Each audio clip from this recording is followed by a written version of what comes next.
Dan Nabi Hamdi, Assalamualaikum warahmatullahi wabarakatuh.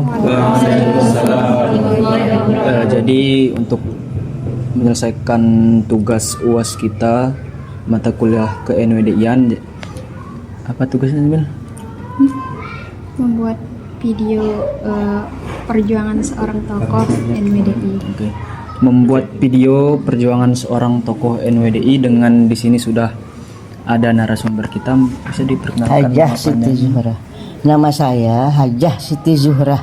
Oke, mungkin tanpa berlama-lama lagi kita langsung ke beberapa pertanyaan kepada beliau yang sudah kita siapkan dari beberapa hari sebelumnya.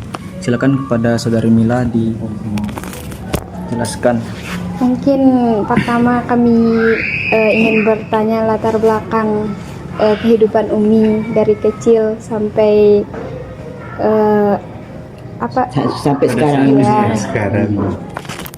sampai berjuang untuk NWDI ya. Oh, gitu. Ke NWDI. Assalamualaikum warahmatullahi wabarakatuh. Waalaikumsalam warahmatullahi wabarakatuh.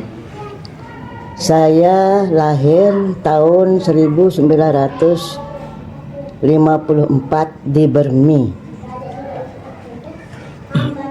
Nah, terus 6 tahun kemudian saya sekolah di SRI.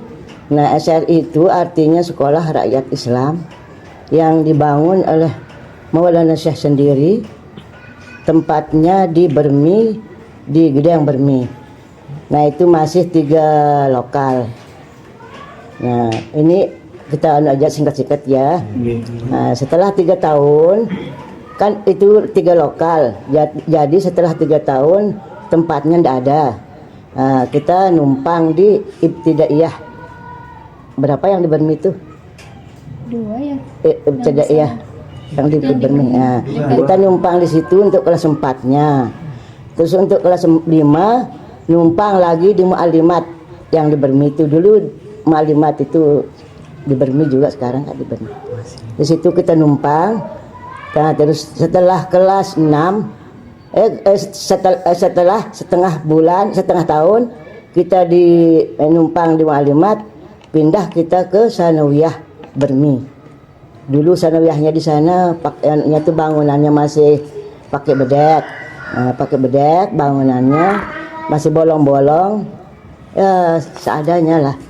Nah, di situ kita sekolah kelas 5 setengah tahun sampai kelas 6. Nah, setelah setengah tahun juga di kelas 6 kita kan dulu waktu saya sekolah itu untuk tahun ajaran itu di bulan, menghitungnya itu bulan puasa.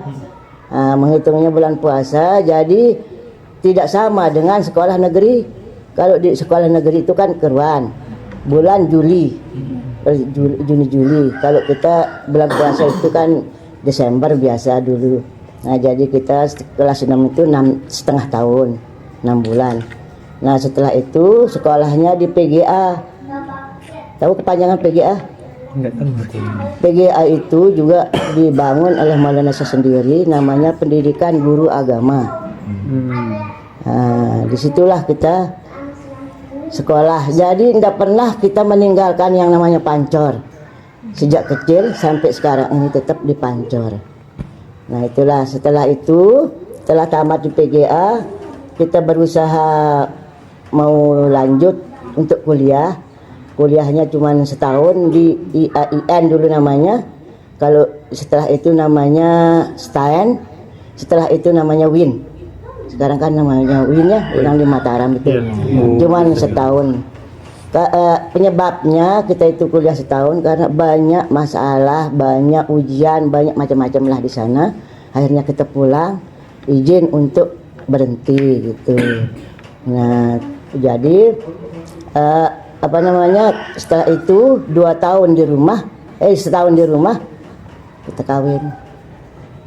Setelah kawin kita bikin kegiatan-kegiatan untuk NW ini,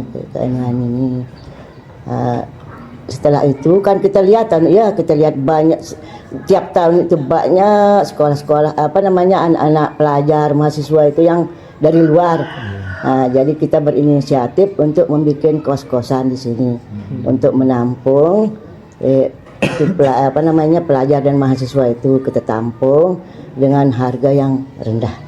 Untuk biayanya itu sewanya itu rendah.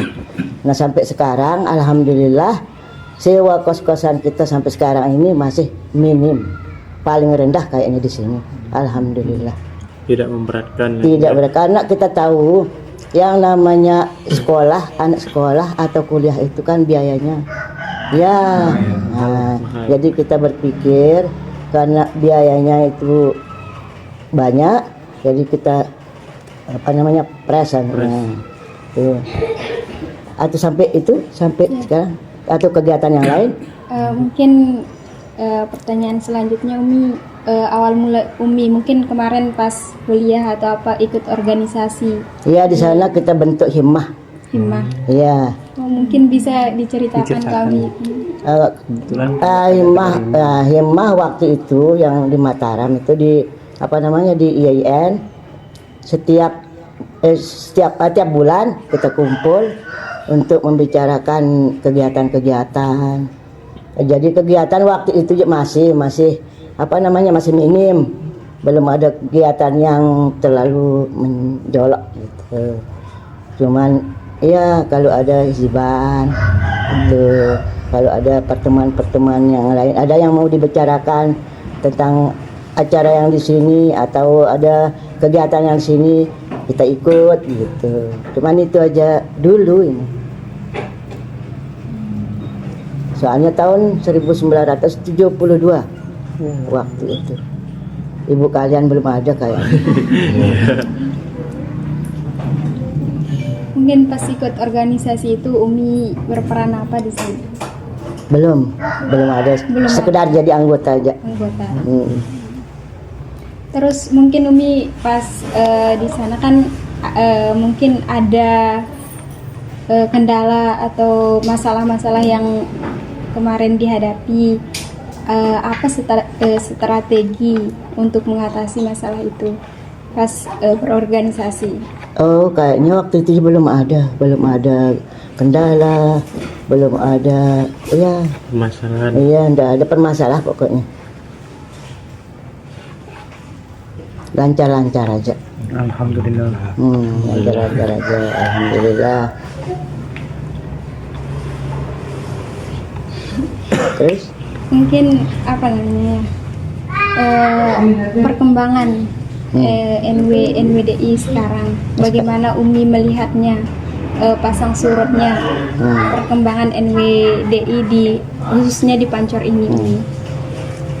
Sebelum kita membahas masalah NWDI, kan dulu sebelum pisahnya NW kan, sebelum pisahnya NW ini kan sudah ada kos-kosan.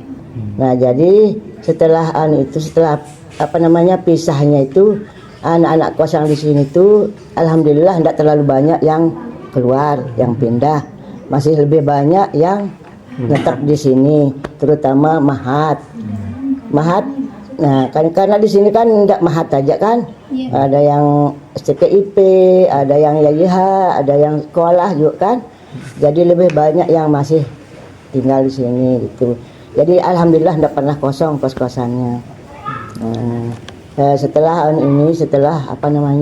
pindah-pindah itu, tapi ya ada tapinya.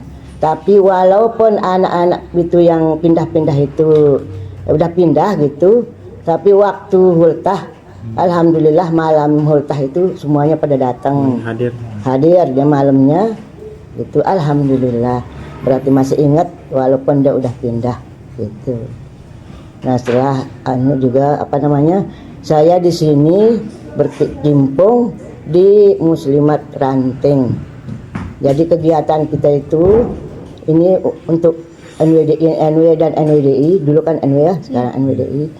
Jadi kita membentuk untuk istilahnya itu, untuk jompo itu satu perkumpulan lah untuk bikin ngumpulin jompo-jompo itu gitu, yang banyaknya kurang lebih kalau tidak salah 50 orang jumpa khusus di Luk Masjid ini.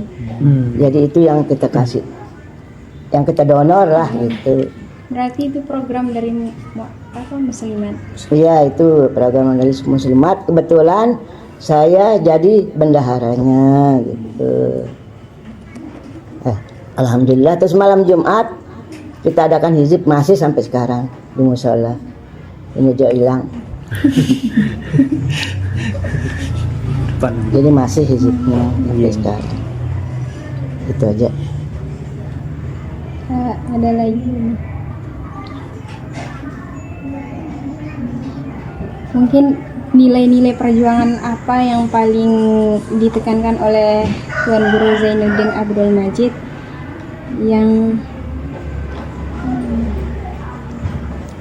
yang selalu Umi pegang sampai saat ini?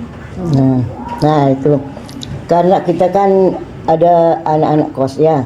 Nah dari situlah kita memberikan semangat, memberikan supaya kita itu walaupun kita pisah, jangan kita sampai saling hujat, saling sebut yang anda gitu. Pokoknya tetap kita saling rangkul gitu. Gitu. Jadi umpama kayak bisa kita sebutnya. Nah, gitu. Pokoknya tetap kita saling rangkul lah. Gitu antara yang di sana dengan yang di sini. Tidak ada perbedaan. Gitu. Itu cara yang baik untuk sama-sama melanjutkan perjuangan. Iya, sama-sama melanjutkan.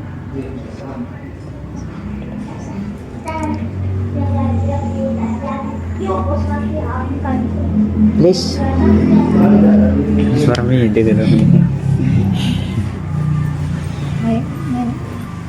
anu sih mungkin ya apa ya itu loh, kelupaan lagi yang tanyakan itu